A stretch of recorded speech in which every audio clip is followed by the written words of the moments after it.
यह कहानी है एक ऐसे रहस्यमय किताब की जहां हर रात अजीबोगरीब घटनाएं होती हैं। उस गांव में कमला नाम की एक लड़की थी जो अपनी आंखें बंद करके किसी का भी भविष्य देख सकती थी। एक दिन जब कमला अपने पति के आने की खुशी में गांव वालों को भोजन करा रही थी, तभी वहां गांव का सरपंच आता है, जिसने कमला से गांव में हो रही घटनाओं के बारे में देखने को कहा। तब कमला ने सरपंच से कहा कि जब भी मैं आंखें बंद करके कुछ देखती हूँ तो उसे इस डायरी में लिख देती हूँ, लेकिन मेरी भविष्यवाणी कभी कभी गलत भी हो जाती है। ये सुनकर सरपंच ने उस डायरी को देखा, फिर उसने कहा, तुम मेरा भविष्य देखकर कुछ बताओ। उनकी बात मानते हुए कमला ने एक कागज और कलम मंगवाई। जैसे ही कमला ने अपनी आंखें बंद करके सरपंच का भविष्य देखा तो उसे चारों तरफ सिर्फ लाशें ही लाशें दिखाई दी। डरते हुए उसने यह बात एक कागज पर लिखकर सरपंच को दे दी। फिर सरपंच ने उसे पढ़ा, जिसमें लिखा था, कुछ ही दिनों में इस गांव का अंत हो जाएगा और यहाँ की सारी जमीनें एक शमशान बनकर रह जाएंगी। जिस पर सरपंच ने कहा, इस गांव में पहले से ही काफी मौतें हो रही हैं, तुम कुछ मेरी निजी जिंदगी के बारे में लिखो। जिस पर कमला मुस्कुराई, फिर उसने सरपंच का हाथ पकड़ा और आंखें बंद कर ली। ये देख सरपंच सोचने लगा कि कहीं इसे मेरे गंदे विचारों के बारे में ना पता चल जाए। जब उसके द्वारा लिखी गई बात सच हो रही थी, तभी उसकी बेटी ने बताया कि माँ पापा घर लौट आए। अपने पति के आने की खबर सुनकर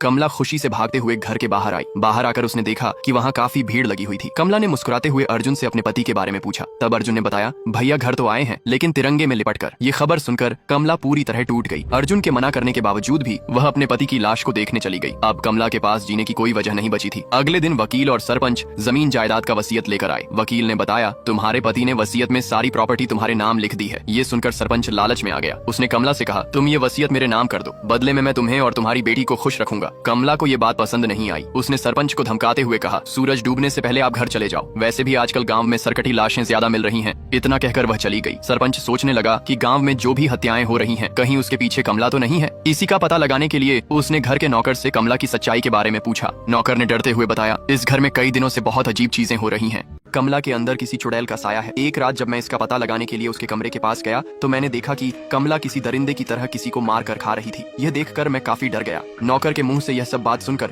सरपंच ने अगली रात एक तांत्रिक को बुलाया, जिससे वह कमला के रहस्यों के बारे में पता लगा सके। जब तांत्रिक ने कमला के घर में प्रवेश किया तो उसने देखा कि वहाँ पर किसी भी भगवान की तस्वीर नहीं थी। यह देखकर उसने कहा कि यहाँ पर किसी भगवान की तस्वीर क्यों नहीं है। जिस पर एक आदमी ने बताया कि भैया के गुजर जाने के बाद भाभी का भगवान पर से विश्वास उठ गया, इसलिए उन्होंने किसी भी भगवान की तस्वीर नहीं लगा रखी है। जिस पर तांत्रिक ने एक नौकर से कमला को बुलाने के लिए कहा। नौकर डरते हुए कमला के कमरे की ओर बढ़ने लगा, लेकिन कमला ने उसे एक ही झटके में पिटकर बाहर फेंक दिया। यह देख तांत्रिक नाराज हो गया और उसने खुद ही कमला के कमरे की ओर जाना शुरू किया, लेकिन वह भी कमला से मार खाकर बाहर आया, जिससे तांत्रिक और भी नाराज हो गया था और उसने एक पुतले को अपने तंत्र मंत्र की शक्तियों से दरवाजे पर चिपका दिया, जिससे वह काली शक्तियां बाहर ना आ सके। फिर तांत्रिक ने मुखिया के पास आकर उनसे सवाल किया, क्या जब इस लड़की का जन्म हुआ तब उसके माता पिता की मृत्यु हो गई थी? कुछ देर सोचने के बाद मुखिया ने बताया, हाँ, जब इस लड़की का जन्म हुआ था तभी उसकी माँ चल बसी और इसके पिता की भी एक एक्सीडेंट में मौत हो गई, मगर इन सब के पीछे उसका क्या हाथ है? जिस पर तांत्रिक ने कहा, सच्चाई ये है कि जब से इस लड़की का जन्म हुआ है तब से इसकी आत्मा काली है। इसकी ताकत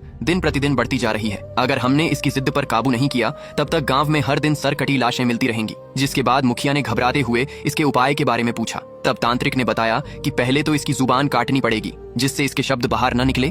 फिर इसकी आत्मा को शुद्ध करने के लिए इसे गांव वालों की सेवा करनी पड़ेगी, तभी इसके पाप धुल सकते हैं। तांत्रिक के कहे अनुसार सभी कार्तिका को एक चुड़ैल समझने लगे, इसलिए उन्होंने गांव वालों के सामने नाई को बुलाकर कार्तिका की जिभ कटवा दी। जिसके बाद कार्तिका मंदिर में रहकर वहां की देखभाल करने लगी। जो भी मंदिर से गुजरता वह दूर से ही उसे कुछ खाने को दे दिया करता था। वहीं दूसरी तरफ गांव का सरपंच नाचते कूदते हुए घर जा रहा था, जहां रास्ते में उसे कुछ अजीब आवाजें सुनाई दी, जिसे सुनकर वह डरते हुए भागने लगा। तभी उसके सामने तांत्रिक आ गया। सरपंच ने डरते हुए तांत्रिक से बताया, अच्छा हुआ पंडित जी आप आ गए, मुझे अभी अभी किसी ने पीछे से बुलाया। तब तांत्रिक ने कहा, क्या ऐसे? अब सरपंच भी जान गया कि असली कातिल कार्तिका नहीं बल्कि तांत्रिक ही है। इसके बाद सरपंच तेजी से वहां से भागने लगा, जहां रास्ते में उसे अरुण मिल गया। उसने अरुण को तांत्रिक के बारे में बताना चालू किया। उससे पहले अरुण ने सरपंच का धड़ सर से अलग कर दिया। फिर उसने दोनों को बुलाकर गांव वालों को इकट्ठा करने को कहा और सरपंच की लाश को गांव के बीच में रखने को बोलकर वहां से चला गया। अब कार्तिका को भी पता चल गया कि अरुण तांत्रिक के साथ मिलकर उसे और उसकी बेटी को मारना चाहता है। इसलिए कार्तिका अपनी बेटी को लेकर गांव से दूर जाने लगी, जहां रास्ते में वह अपने बेटी को समझाने लगी कि वह अकेले ही इस गांव से दूर चली जाए। लेकिन कार्तिका की जुबान काट लेने की वजह उसकी बेटी कुछ समझ न सकी। तभी तांत्रिक गांव वालों के साथ वहां आ गया। अरुण ने जल्दी से उसकी बेटी को लेकर गांव वालों से कहा, देखा सभी ने यह डायन अपनी बेटी को भी मारना चाह रही है, पता नहीं इस कुएं में और कितने बच्चे होंगे। ये देख गांव वाले कार्तिका को जान से मारने के लिए कहने लगे, जिस पर अरुण ने तांत्रिक से पूछा, आप ही बताइए महाराज जी, अब इसका क्या करें। तब तांत्रिक ने बताया कि हमें इसकी बलि चढ़ानी पड़ेगी। अगले दिन सभी गांव वालों ने मिलकर कार्तिका को बहुत मारा, जिससे वह काफी जख्मी हो गई और अरुण को मारने के लिए आगे बढ़ने लगी, लेकिन अरुण ने उसे एक ही थप्पड़ में नीचे गिरा दिया।